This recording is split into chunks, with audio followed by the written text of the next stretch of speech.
Hey, welcome back to the Modern Farming Podcast, where we bring you insights directly from the field about food, agriculture, and the incredible environment we live in. And this week, we are so excited to have Paige Cruse here with us. Paige is a senior at Fort Pierce Westwood Academy, and she's part of the FFA. She's part of the 4-H.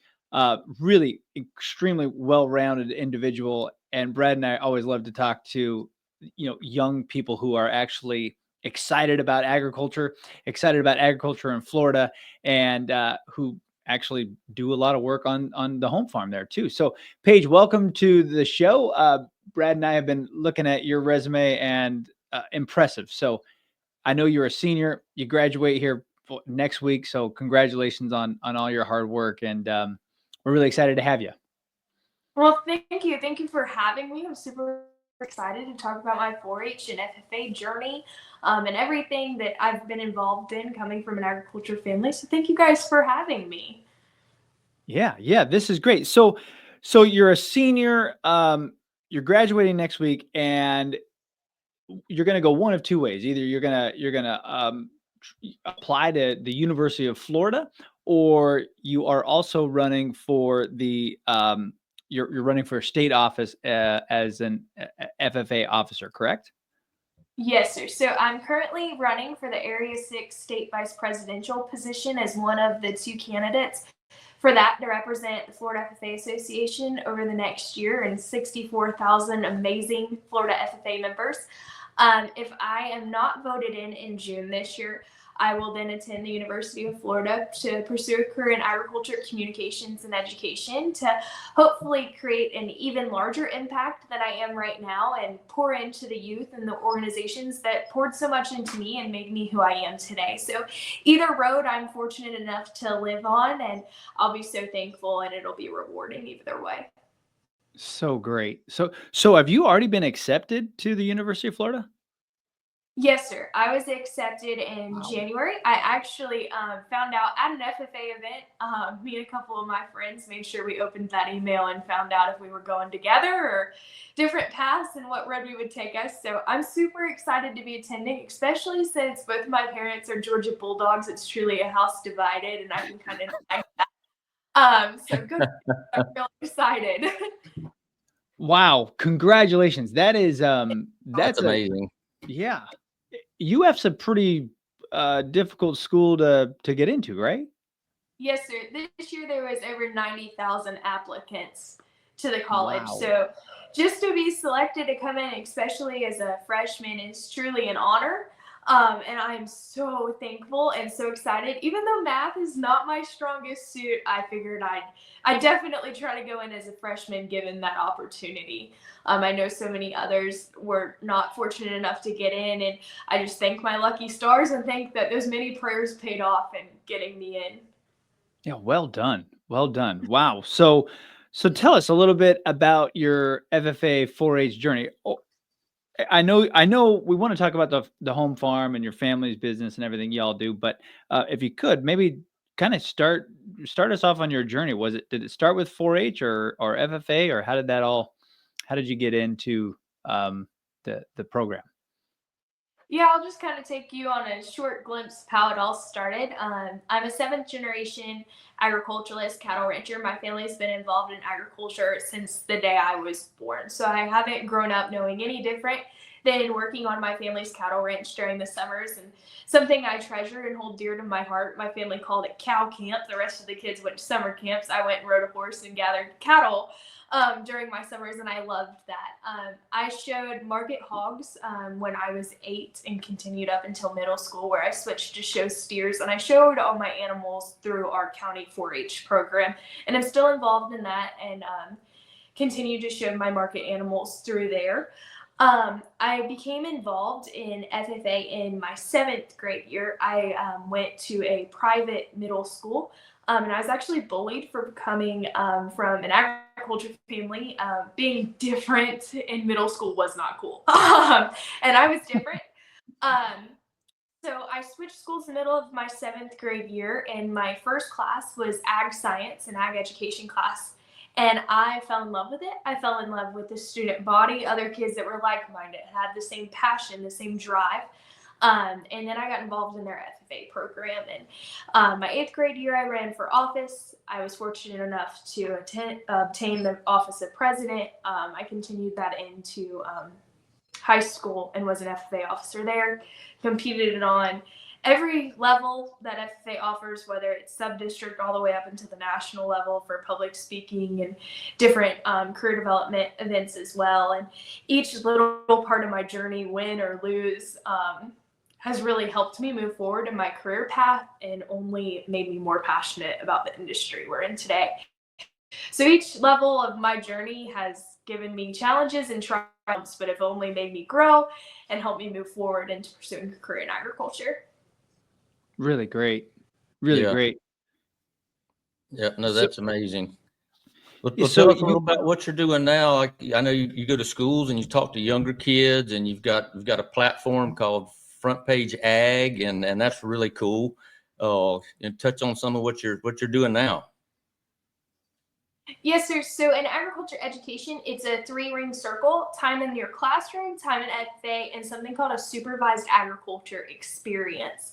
And my supervised agriculture experience, which is a student-led project, is called Front Page Ag. It's an agriculture communications project. So I advocate on Instagram and Facebook every single day about production agriculture, family heritage stories, hot topics facing our industry, misconceptions, so on and so forth, that I talk about daily on social media. After doing social media for a little while, I advanced into my own website called frontpageag.com. I blog bi-monthly, just because of sheer time being still in high school.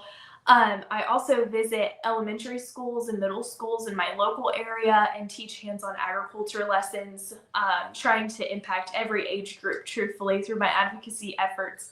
I've done keynote speeches and stuff with community leaders and community legislation all the way up into state legislation levels, and truly trying to be a voice for individuals in production agriculture, like hardworking families of my own. And I love it. I mean, you see the smile on my face. It's something I really enjoy to do. And I've always been told that if you love what you do, you'll never work a day in your life. And I truly feel that way about being a voice for agriculture.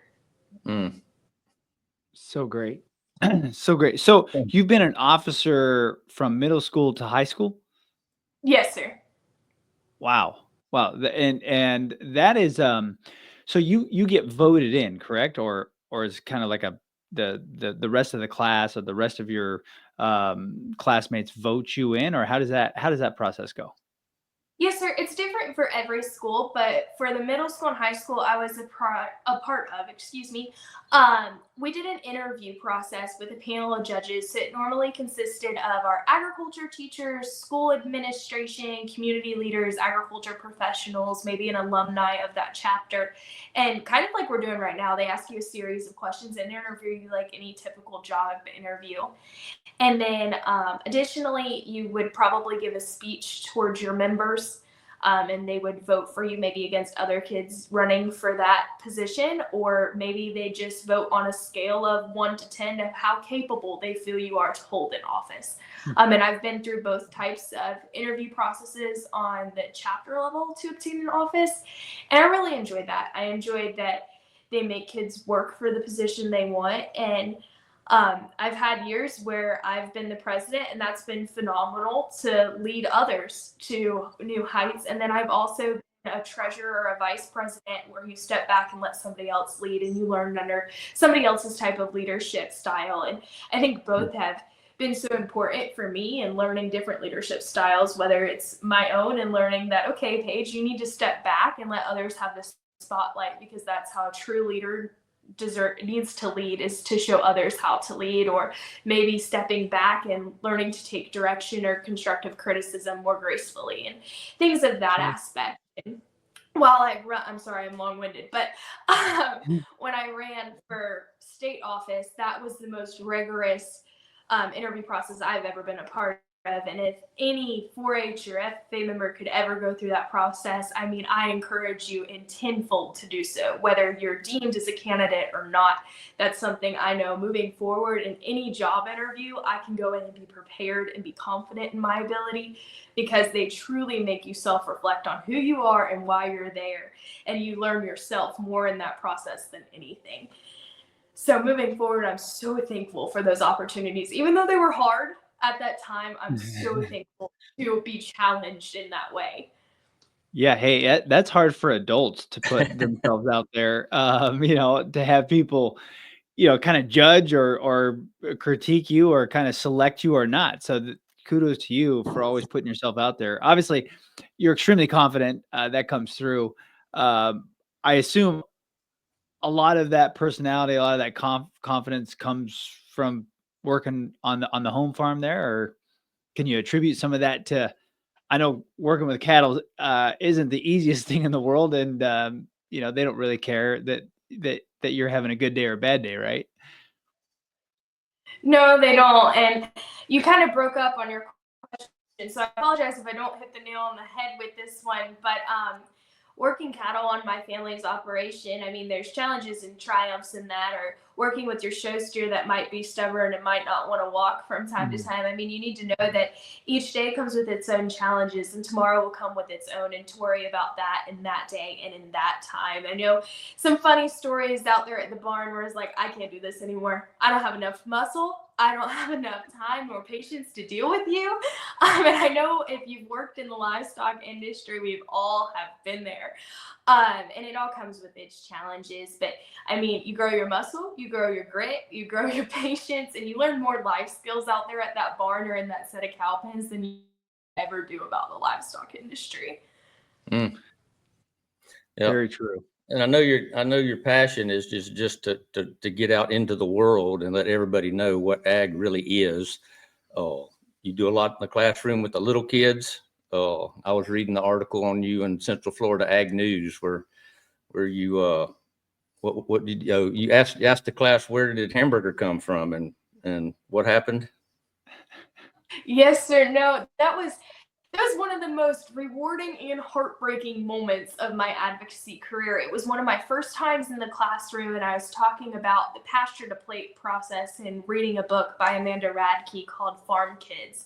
And it was about kids that grew up on the farm doing exactly what I was doing. And before ever breaking into that book, I asked students, I said, guys, where does your hamburger come from? You know that juicy cheeseburger you like to eat? And the little girl in the front row of the classroom raised her hand real eagerly. You know how they do, jumping up and down, pick me kind of situation. And I was like, okay, what's your answer? Where's hamburger come from? And she told me Walmart. It broke my heart because she was so excited and so confident in herself. But that being said, she didn't know that it came from hardworking families and agriculturalists like my own and so many others across our state. And that being said, I wanted my voice to be heard in classrooms, on social media, every platform, and every way I could get my way out there to share the true narrative of what agriculture is and what they're doing and how important that is. Because that little girl had formed her opinion on where her food came from at, I believe she was in first grade. And so combating that misconception early and being able to be like, no, you do buy your beef from there, but actually it comes from cows. And this is how it's produced. And going back to the grassroots level and really talking from that grain of sand to the level of building that sand castle and working all the way up. So students from ages even younger than kindergarten to way up there in their age, that they know where their food comes from, how it's produced, and how it's benefiting their families, and how agriculturalists are doing it for them at the end of the day. So yeah, true. we talk about that a lot. Yeah. Kids just not understanding where fruits and vegetables and eggs and milk, and it's sometimes it blows your mind. Again, adults don't even, some adults don't have this experience either. We talk a lot about, inner city people, like if you're downtown New York or Chicago or Minnesota, a lot of these people live right next to very large agricultural communities, but they still never got out of their 50-mile radius from downtown. And say the same thing. Even adults don't necessarily know where all their food comes from, or the challenges of raising animals, whether it's cattle, if you're doing dairy, or if you've got sheep or whatever it is. That's just, there's a dedication there that I don't think most people understand, and it's not a 9 to 5. No, it's a 24 hours a day, 7 days a week type of job. And something that I don't think consumers see enough is, I wish producers, even families like mine, have failed at this, is sharing those stories and telling their struggles and being transparent in that aspect. In fact, like when hurricanes roll around in Sunshine State, Florida, it's not a fun time to be an agriculture producer. And I know that my uncle and my cousin, who work hands-on on our operation day in and day out, have rode out hurricanes in their trucks at water pumps trying to make sure that our cattle don't drown. And that's a very scary situation. You're not in the shelter of your home. You can't get out of the weather, and you're out there tending to your animals and your land. And that's something I wish consumers saw, that our land isn't just there for the economic value. It isn't just there for our bottom line. It's our family member. It's something we care for, and it's something that we couldn't live without, and we don't want it to leave. We don't want it sold. We want to care for it in the best way possible so it can continue to produce food for more generations past their time. And then I wish that my great grandkids can still raise cattle and continue to be a part of the cattle operation as well. And I wish more consumers knew that. I think it would change their mindsets in tenfold and really show them that producers are working for the environment, for their animals, for the consumer at the end of the day. And that level of transparency, I think, would go further. And we're getting to that point in our industry and in so many others, but I think it needs to happen at a quicker rate.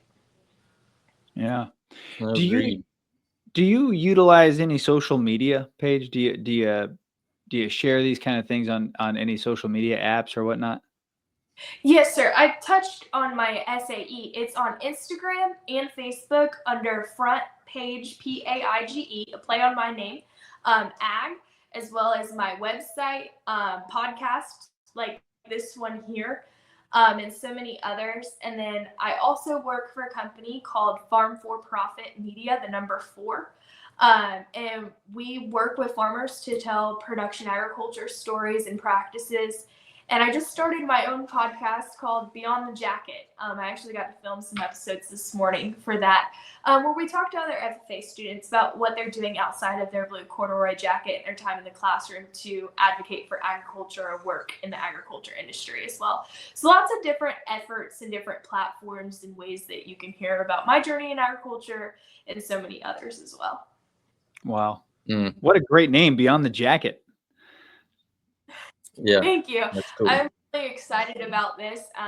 The podcast will air June 11th, so it's very new, but our social media accounts and things like that are starting to make way onto people's feeds and things of that matter. So I'm really excited for that.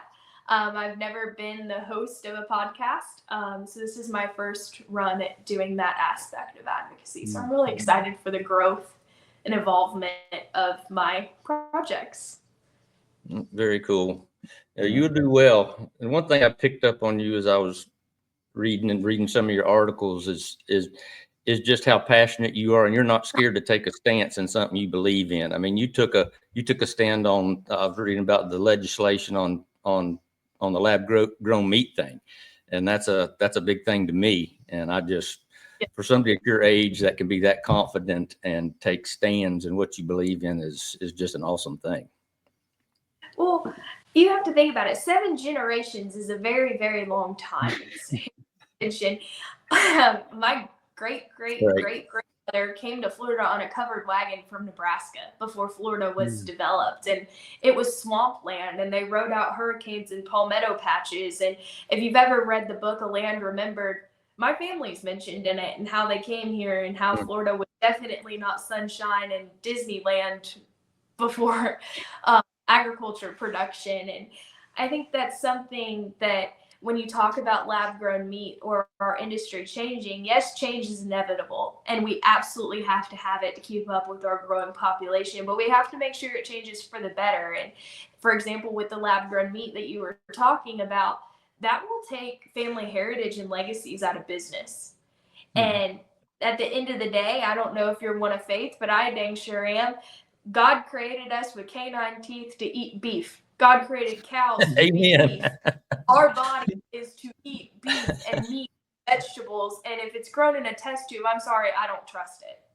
And I would rather sit there and eat my cheeseburger on a Friday night and drink a good old Coca-Cola than ever eat beef out of a test tube. And I wish people truthfully could get behind that and see that, yes, maybe if there's more science behind it eventually, but it's something I probably would rather put my trust in the way my body was designed and the way we were intended to eat nutritious food and the way it was supposed to be made, and to advocate for families like my own, because our industry is so important. And besides feeding you, it clothes you and houses you and fuels you and keeps our economy running, and so many different benefits of the agriculture industry.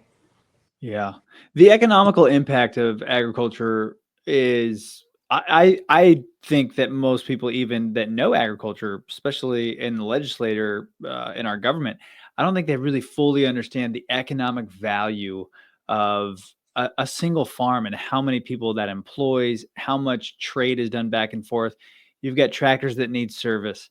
You've got animals that need food and medicine, and you've got gates, and you've got, I mean, the list just goes on and on. And that I'm glad you said that, because the economic, outcomes that we have as we lose these farms, you see small towns dying all over the country, not just here in Florida. I spend a lot of time in the middle of the country, and you see it every year. Just a few more people moving out, just a few more people moving out. Mostly because young people like yourself aren't jumping into the game to raise a bunch of cattle or farm corn or soybeans or strawberries or anything like that. It's a really tough business to get into.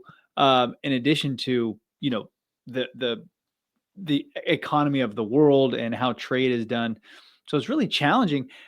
Could you talk a little bit about your perspective on the state of agriculture in Florida? Where do you think we're headed? How do we, I don't want to say save the industry, but some people might say that, but how do we continue to thrive in Florida, and how does the ag industry move forward from your perspective? Because I think it's going to be different from your perspective from Brad and I's, because just the difference in age gap, right?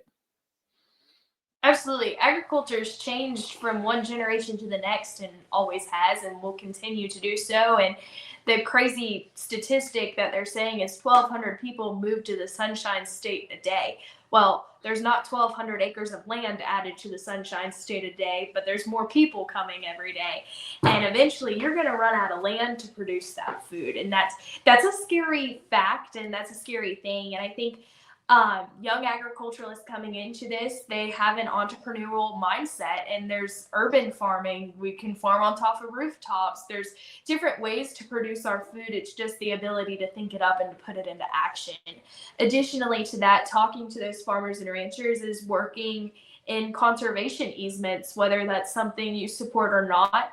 I know my family has taken part in that a little bit, in making sure that legally that land can never be developed. And if you're in an area like where my family's operation is, development's coming right on up around us. And my grandfather always said he wanted that ranch to look like Central Park if the day came. And truthfully, I'm sure it will one day. We're going to be the one green space surrounded by all the concrete.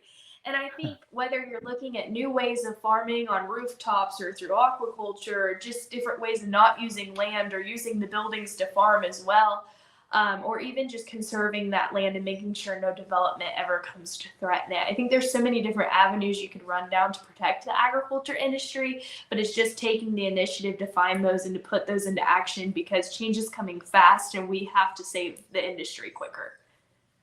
Yeah. Well said. I think that, at the end of the day, back to the lab grown meat, I'm not worried about it replacing cow, real beef, because the flavor is nowhere near where it should be. But I do have concerns about the building and just the spaces that we're losing. Yeah. But I also have really big concerns about just the fact that your generation, look, most people grew up thinking that hamburgers come from McDonald's, right? And the last thing anybody wants to do, it seems like, is work 8 to 10, 15 hours a day in Florida heat to make a living. It seems like there's so many other ways that young people can make a living, and a really good living. Not that you can't make a good living farming. It's a lifestyle that I feel like we're slowly losing. I don't know if that's accurate or not, but I agree with you to an extent. I mean, I see where so many generations are removed from the farm. Now, if you think about it, like my farmed, their grandparents farmed, and their grandparents farmed, and I knew that, and I'm still farming. Well, there's so many families that don't farm, and their parents didn't farm, and their grandparents didn't farm now. And so they're so far removed from it that they don't even know a life with it involved. They Right. don't know really the art of farming, or in all honesty, that to be involved in our agriculture industry, you don't have to be a farmer. There's careers in marketing and science and innovation and education and all these different career fields that benefit the agriculture industry as a whole. And even though your family is removed, if you're passionate or have an interest in it, there's a career for you. Whether you want to run the tractor or want to work in the sun and get your hands dirty, you can still contribute to the industry's success, even if you don't want to wear the boots and the jeans and be the cowboy on the horse every day. You can still contribute to the success of the industry. Yeah, but I still think for what you're doing, what you're set out to do as a career is what's going to get kids that have never been in ag, they didn't even understand ag, that might have that dream to go and be a farmer. Oh, it's easy for people like me, where my generation, my whole family's been farmers for 100 years, and it's second nature. But we need more people like what you're doing to go to classrooms. A kid doesn't even know what a farm is, that might have an interest in getting his hands dirty. And we need more of that. I tell you what's funny, a funny story to the extent of that is my best friend does not come from agriculture at all. She has set foot on my family's operation, but I think that's the closest she's ever been to production agriculture in her entire life. She lives in her neighborhood. She now shows cattle. Thank goodness, thanks. But she used to be your sports kid. And now, after getting her involved in FFA and really just taking her along with me on all of my crazy adventures with my podcast and my social media, or if I need somebody to go on a road trip with me to another FFA chapter, she's the one that I called. And now she wants to pursue a career in agriculture business and maybe nutrition and move on into the agriculture industry. And I think that's awesome, that there's a ripple effect, that me impacting one student can then impact another and another and another. Or my voice on social media, if somebody shares that, and then another person, it's only that ripple effect. And if you can change one person's mind a day, or at least get in their thought process and let them think and explore into new research and truly find out the facts for themselves, they can too become an advocate. They can too become a supporter of the industry. It's just making sure we're staying consistent in our narrative, making sure we're impacting people every day, and making sure our messages is still as strong as when it started. And my best friend has become one of the biggest advocates for our industry too, and has continued her work as well. Maybe not on the same platform and in the same way that I have, but it's been an industry as well. And if I can teach that one classroom, and then they can go into another classroom, or maybe at the dinner table with their parents and their grandparents and tell the story about what they learned, they too have become an advocate for our industry. Mm-hmm. Great story. That's awesome. How do you seek out these classrooms that you go to and you teach these kids? How does that process work? Do schools reach out to you? Do you do a little bit of marketing in that space, or? I've done both. When I first started with schools, I wanted to get more involved in education.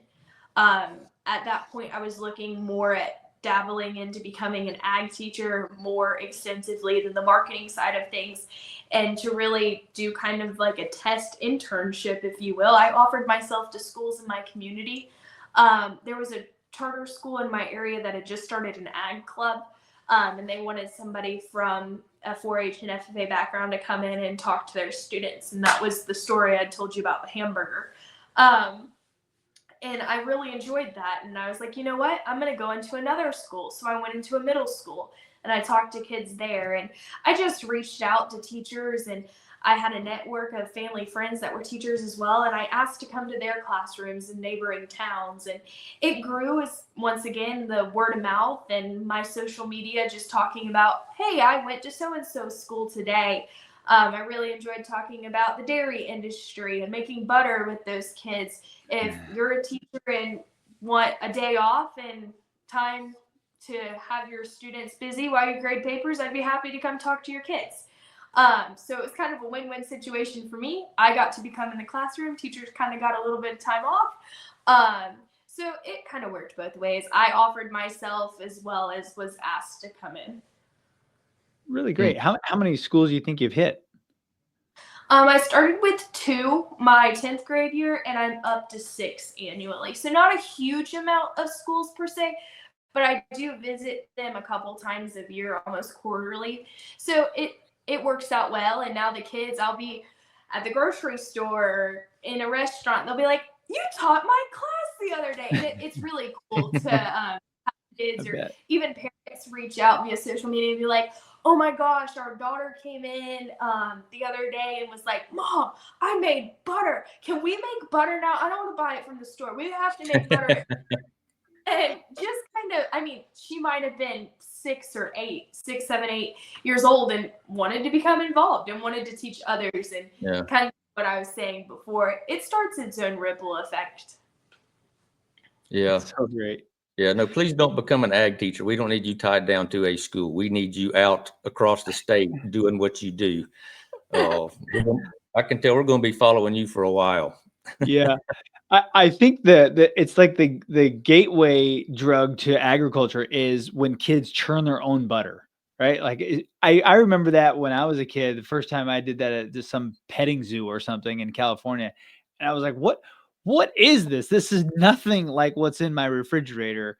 So it's funny to hear people we've had another guest on a couple of weeks ago that said the same thing. About having kids churn butter, and their eyes just light up like it's the greatest thing in the world, right? Well, really cool. So tell me, what do you do as a state officer? You said that if you did get selected, that you might take a year off of college or school. What do you do? Like what does that entail for you? So I've never been a state officer before, and it's kind of one of these huge mysteries. I mean, you are serving 64,000 Florida FFA members. You're going to leadership conferences and truly becoming what I believe is the pinnacle of leadership in our state as an agricultural leader. And you're empowering kids to do that as well and to grow themselves. And you're working in legislation, advocating for our industry, meeting for producers in our state as well as in our nation, and connecting the dots between industries and being a voice for that, as well as empowering kids to do that and grow in their leadership journeys, not only in agriculture, but as a person. FFA motto says living to serve, and that's truly what a state officer does is they serve their community, they serve their industry, and they serve their organization and their student body. And they're one of the biggest voices for agriculture, and I've dreamed of being a state officer since I was in 7th grade. And like I said, taking that year off, I mean, that's something I truly struggled with when deciding to be a state officer. I didn't want to be behind, or that's what I kept telling myself, Paige, you don't want to be behind. You don't want to be behind. But I think a year off is more than worth it to serve that many students and to pour back into the organization that poured so much into me and then invested so much time into making me who I am today. Paige, if you were elected to state, after that, would you go further, or would you just go from there and go to school, or would you try to go national? If I was given the chance to be a national officer, of course, I could never let that opportunity down. Right. To be a I kind of knew the candidate. answer. Oh my gosh, such an honor to even be asked and nominated. I know our current state president, Gabby Howe, was just announced as the Florida National Officer candidate. And man, she's one of my biggest role models. So obviously I'm super proud of her and can only pray and hope if I'm a state officer that I can move forward into running for that. But it's in God's plan. It's not mine. And I'll be just as excited to be a state officer as I would be to pursue that or to go into school. Like I said at the beginning of our interview, I'm excited whatever path is there. I know what I want to do with my future and why I want to do that in the future. Really great. You're really beyond your years with that kind of wisdom. I think the same thing. Taking a year off of school I think it used to be like when I was a kid, that was like, no, you don't do that, right? Like you do not, as soon as you do that, you're never going to go back and blah, blah, blah. But now I think it's so much different. I think the experience you would get as a state officer would be, exponential compared to your freshman year in college. Although UF is an amazing school, I still think that kind of experience, being in front of that many kids and influencing that many people is an opportunity you can't pass up. So we wish you all the best. How do people find you, Paige? You said frontpageag.com. That's the website. Yes, sir. Frontpageag.com, PAIGE, like my name, is the website. On Facebook, it's Front Page Ag. Instagram, also Front Page Ag. And those are the only two social media accounts I have. I wanted quality over quantity. As far as the podcast goes for Beyond the Jacket, you can find us on Threads, Instagram, Facebook, Twitter, and TikTok. That's kind of one I've kind of taken full circle, but I wanted Front Page Ag to be very specific and factual based. So I'm really excited for both platforms and to see where they go. I love that on my Facebook account we just reached 1,200 people. So we're growing and achieving every day, and hopefully we can grow more this year. Geez, Brad, I don't think we have. Do you have more than one social media account, Brad? No. It's no. We certainly don't have 1,200 followers. I can guarantee you that. We will be following you for sure. There was a quote that from Paige that I read just before this, and you said in that article, misconceptions can be louder than facts if you're not standing there fighting them. And that just, you are so passionate and so sure of yourself. I love that. You will not be bullied. You know what's right from wrong, and you're going to tell the world about it. Well, thank you. I'll give you another quote of mine that's one of my favorites. At a legislation event, I was talking to a past National Cattlemen's president, Mr. Marty Smith, and he told me, if you're not at the table, then you might as well be on the menu. And I tell you, I will continue to be on the table. So agriculture, even though you're eating that good old steak for dinner, that our industry is not on the menu, and that there's a voice there to make sure that the facts are heard and will prevail, because there's so many misconceptions in agriculture. And if we don't stand up as producers to fight them, then who will? And I think that's what I'll continue to do. No matter what path my life leads on, I'll continue to be a voice for the industry and for the producers, just like my family. So great. Folks, Paige Cruse, check her out at frontpageag.com. I guess I'm guessing all of the links to your socials and everything are on that website as well, Paige? Yes, sir, they are. Awesome. Well, Paige, it was a pleasure to speak to you. Like Brad said, we'll be following you. I'm sure all of you who are here in Florida who are listening, you're going to see Paige very shortly. And keep up the good work. You're an awesome individual, and I can't tell you how much Brad and I, who have been in agriculture for decades now, how much it means to us to see young people coming into the industry in any regard. it kind of gives us kind of a sigh of relief. Sometimes we're out there thinking that this whole thing's kind of dying and nobody knows it and it's going to be too late. So it's refreshing to see your outlook and your passion. Keep it up and good luck to you as you move forward in your career. Thank you guys so much for having me. I really enjoyed it, and it was so nice to meet both of you. You too, Paige. You bet. Thank you, everybody, for jumping on the Modern Farming Podcast. As you know, we're here every week. You can find us at the greengenefoundation.org. And you could definitely please check out Paige at frontpageag.com. We look forward to seeing you next week. Be well, y'all. Take care.